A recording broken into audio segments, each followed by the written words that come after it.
Thinking of starting a workout routine, but you're afraid of dropping your milk supply? Today we're going to talk about all the things to consider if you are planning to start working out or dieting and all of the above. So they say that breastfeeding can help you lose weight. But what if you're one of those people who it's really not helping, or maybe the act of providing breast milk for your baby is actually keeping more weight on you? Well, today we're gonna explore why that might be and what you can do about it.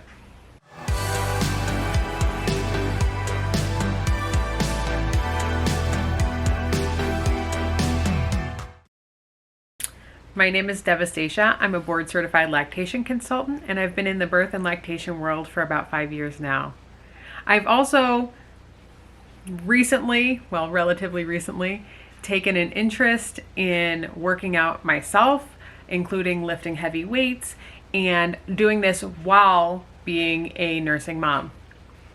Now, some of you may have seen my short video the other day that I surprise pumped like 3¼ ounces, and my baby is a toddler, and I was shocked because I almost never have to pump when they're away all day because I don't really want to, and I don't need to maintain my supply. But also, B, my boobs were actually sore. They were hurting, and it was really, really weird. So let's talk today about things to consider if you are planning to continue nursing and also wanting to lose some weight or wanting to start a workout plan. So something to consider now, a disclaimer, is that I am not an exercise professional. I am not a nutrition professional. I am not a registered dietitian. I am not a certified personal trainer.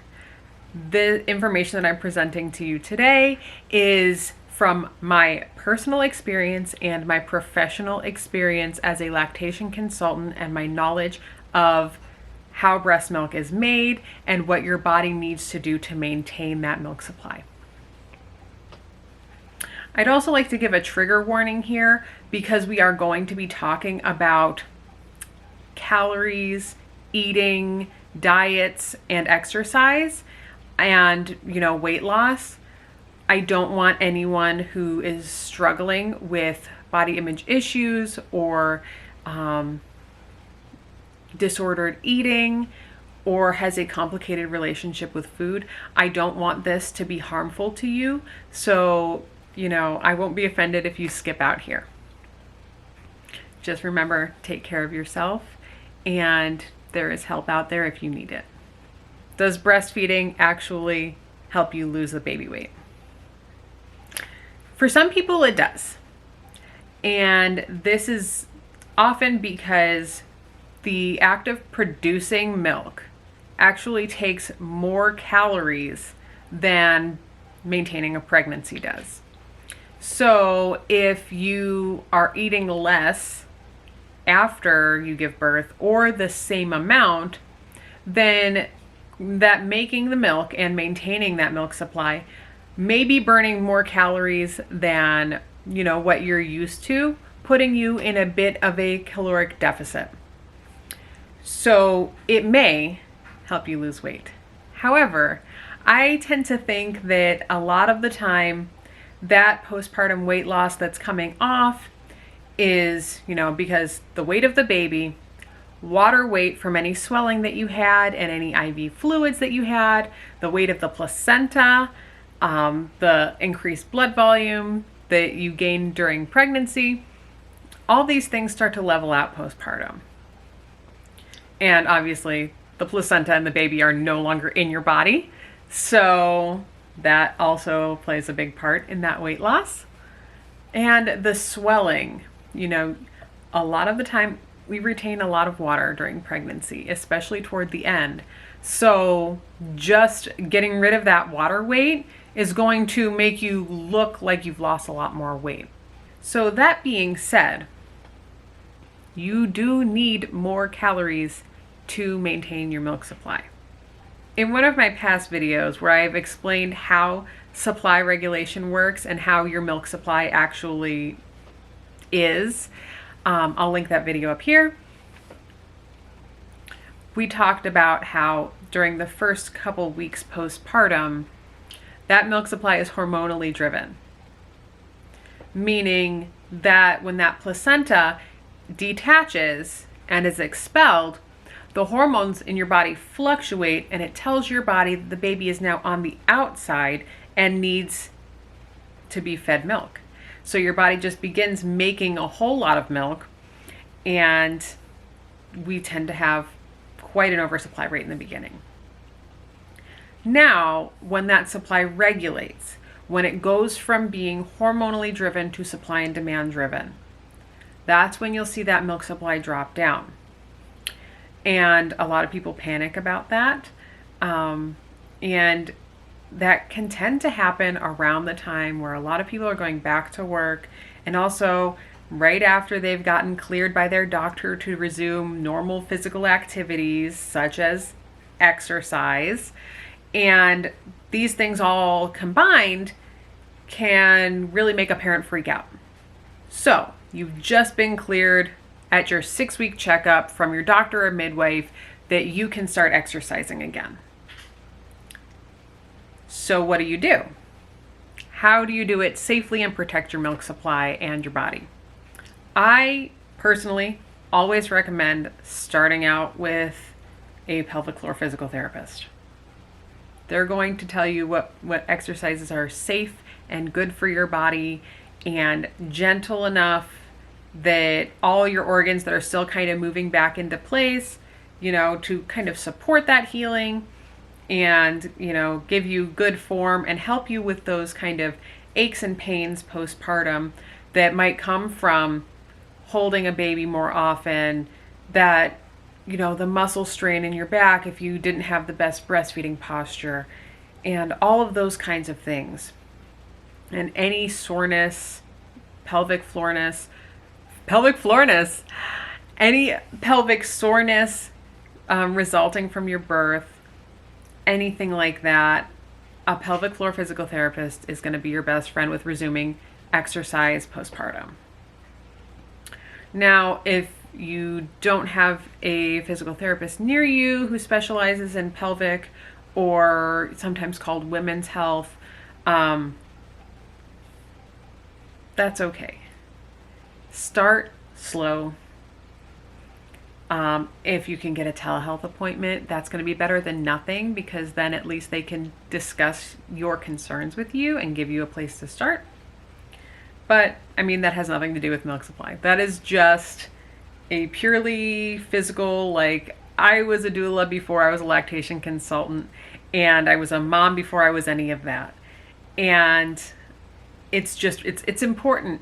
It's important to take care of those kinds of issues before they get too bad. So if you're planning on getting into running or lifting weights or jumping rope or any of those higher impact activities, those higher impact exercises, or any load bearing, weight bearing exercises like weighted squats or anything like that, those are going to challenge your pelvic floor a little bit more. And so, you might experience some leakage. And if you're experiencing those things, definitely see a pelvic floor physical therapist. All right. PSA for pelvic floor physical therapists over. Also, I would like to take credit for coining the term vagician. That's what pelvic floor physical therapists should be called. Vagicians. That's it. They are magical doctors. Okay. Back to milk supply. If you are just starting out and you want to jump right back into whatever, physical activity you were doing before, let's say you're a runner. Okay, so you start out slowly, doing run walk intervals. That's great. You want to make sure that you are staying hydrated. And especially for my parents who are on SSRIs, whether it's, was prescribed before pregnancy or maybe for postpartum depression or anxiety, those make you sweat more. So definitely get hydrated.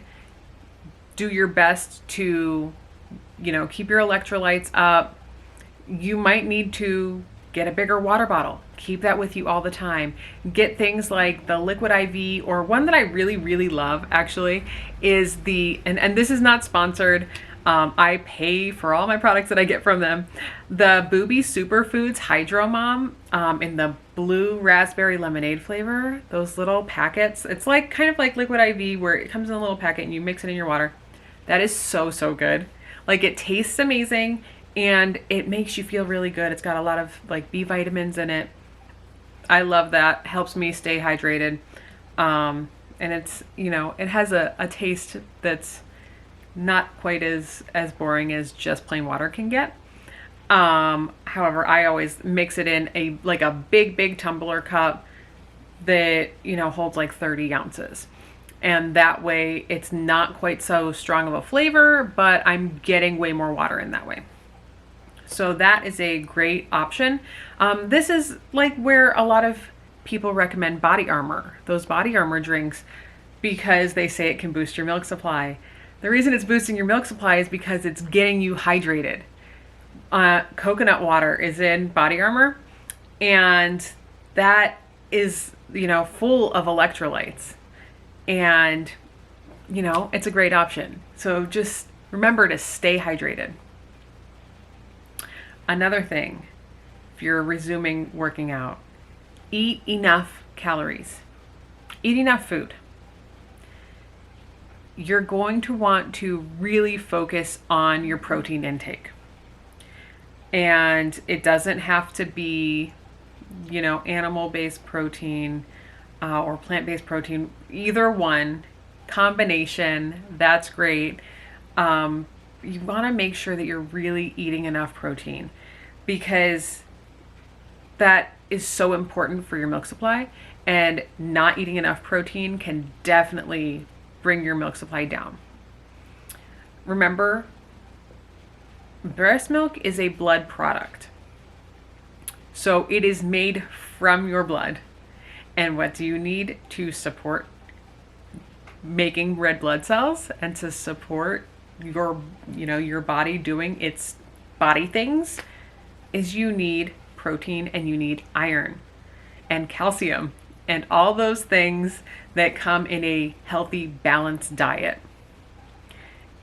And so, you really don't want to be cutting out whole food groups. If you are vegetarian or vegan, and I'm vegan, so like I understand the struggle of trying to get enough protein. Absolutely. So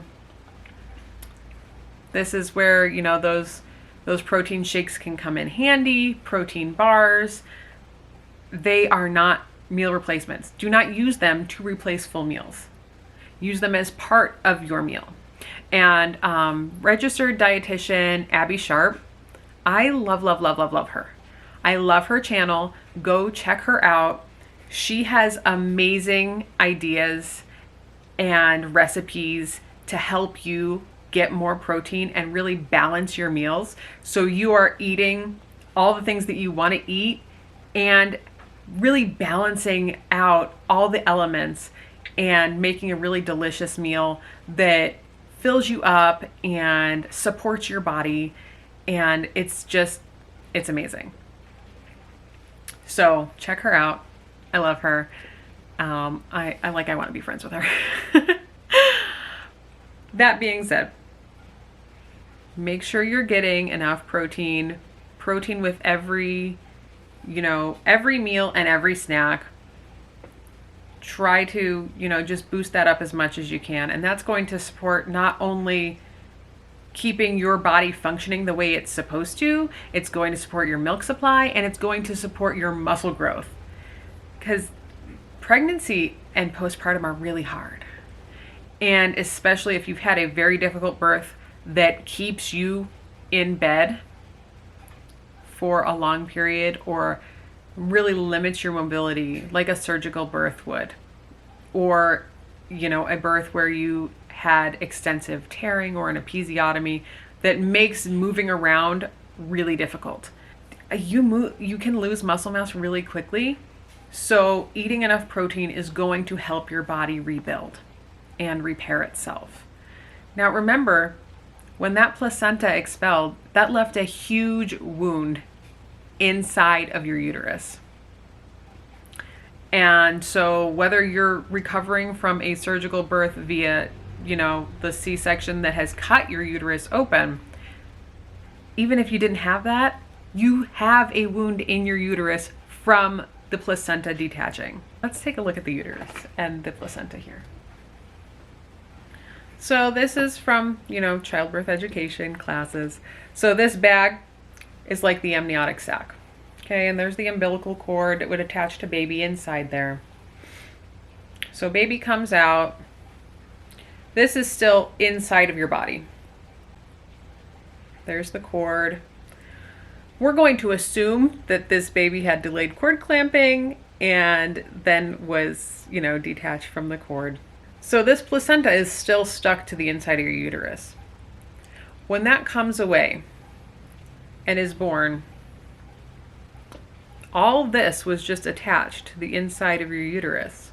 All these blood vessels, all these things that were literally, like you literally grew a new organ. You didn't just grow a whole new human being that never existed before.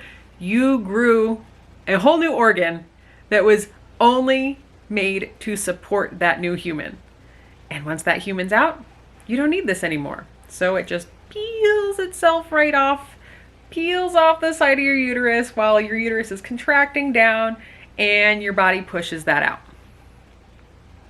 So you didn't know you were going to get a placenta birthing lesson, did you? So once that placenta is born, you have a giant wound, 8-10 inch in diameter wound inside your uterus that has to heal. And that's why you bleed for a long time postpartum. And all of that blood loss from birth and from the bleeding postpartum can really deplete your iron and calcium stores. And so that's why it's so important to have really good nutrition postpartum. One book that I really recommend if you want to know more about this is Real Food for Pregnancy by Lily Nichols. Let me show you. This book is amazing. There is a section specifically on nursing and postpartum healing. So this is a great book. And there's also, she has Real Food for Gestational Diabetes. So definitely check this out if you want a specific guide on foods to eat and way to balance your diet to really support your postpartum healing and support your milk supply. Great book. So there's a lot of talk about galactidogs, which are foods that can boost your milk supply. Now, there is some science behind some of these different foods, but what it really comes down to, what do these foods have in common? Steel cut oats, regular rolled oats, spinach, almonds, other nuts and seeds, leafy greens. What do all of these things have in common is that they're really high in calcium, iron, and protein. And these are the things that you need to support your milk supply. These are the things that you need to make your milk. So it makes sense that having oats for breakfast with some almond butter in it, overnight oats with almond butter and oat milk, almond milk. Delicious breakfast, and also can give you a little boost. Any boost that you may get from, eating specific galactidogs, specific foods, is going to be temporary, and it's meant to give you a little boost. but it is not meant to fix supply problems. So if you are really struggling with your milk supply, reach out to a lactation consultant. Something to be really conscious of is not cutting out a large amount of calories. So crash diets, anything that says detox or reset or anything like that, anything that has a specific amount of days set with it that says lose this much weight in this amount of time, or this is what the plan you're gonna follow for this long to reset your body, stay away from all of those. You do not need those. Those are not good for you, and they will not be good for your milk supply. And I hear it a lot. You know, I occasionally get these questions like, I started this diet and my milk supply has dropped. What do I do? Stop the diet. Eat normally. Eat the things that you want to eat. You are perfect just the way that you are. The way your body looks does not say anything at all about your character and who you are as a person. And your body is the least interesting thing about you. All bodies are good bodies, and all bodies change, and that's okay. And it's good, and it's normal. And I hope that you can be gentle with yourself, even if you can't love your body the way it is right now. At least be gentle with it and talk to yourself like you would talk to your best friend. If you wouldn't say it to her, don't say it to yourself. That is something that really, really helped me be okay with my body however it looked. And to switch that thinking from always having to make yourself smaller to being able to take up space and be okay with it and focus on what your body can do for you and how your body feels as opposed to what it looks like. I know there's a lot more than just lactation stuff in this video, and it's something I'm really passionate about. If you couldn't tell, I've had a long journey, you know, and I'm sure a lot of you have too, and I hope that this is helpful for you. Now, if you want to know about how milk is made and what you can really do to support your lactation journey, click this video here, and I will see you next time. Bye.